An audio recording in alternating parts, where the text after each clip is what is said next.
Make a Path presents Let's Talk. Let's talk the J-Gun explained.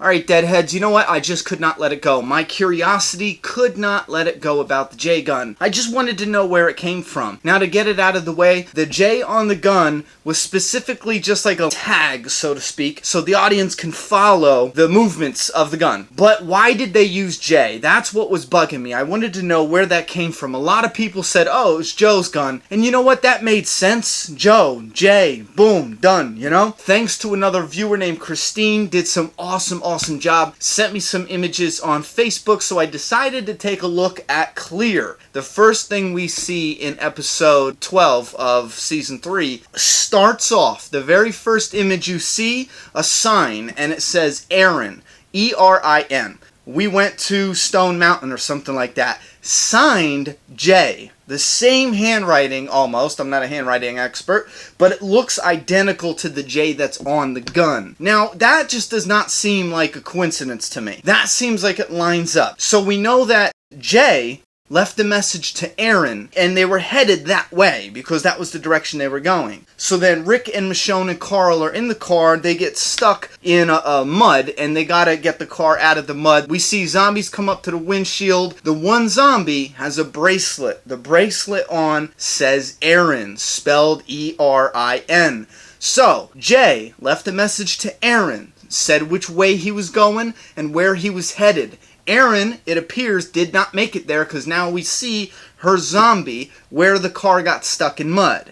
So there is that. So it's logical to assume that Jay never made it to Stone Mountain. It's logical to assume that Jay made it to Morgan. Morgan either killed him and got the gun, or did what he was going to do with Rick and Michonne and Carl, where he said, lay your guns down and just get out of here. Which is going to lead me to believe that the Jay guy has already made it to Morgan's area, either died by Morgan or set his weapons down and left. And I believe that that is where we got the J gun.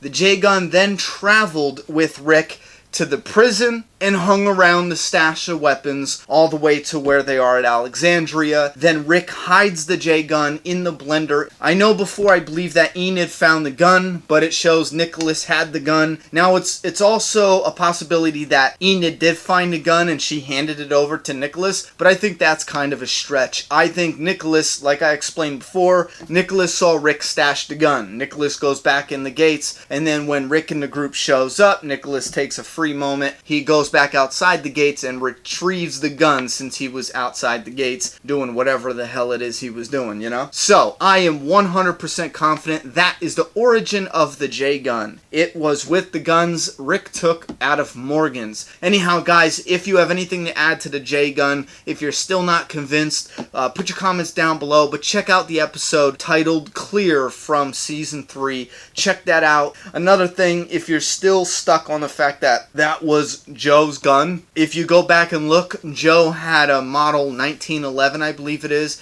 a handgun. He never holds a Glock 19. The J gun is a Glock 19. Joe is never seen with a Glock 19 at all. Alright guys, I'm beating a dead horse now. Listen, there's a lot of videos to come. This was only supposed to be a 2-minute explained video. I ramble way too much. Once I hit record... Shut up! I'm done talking. It's your turn. Subscribe now.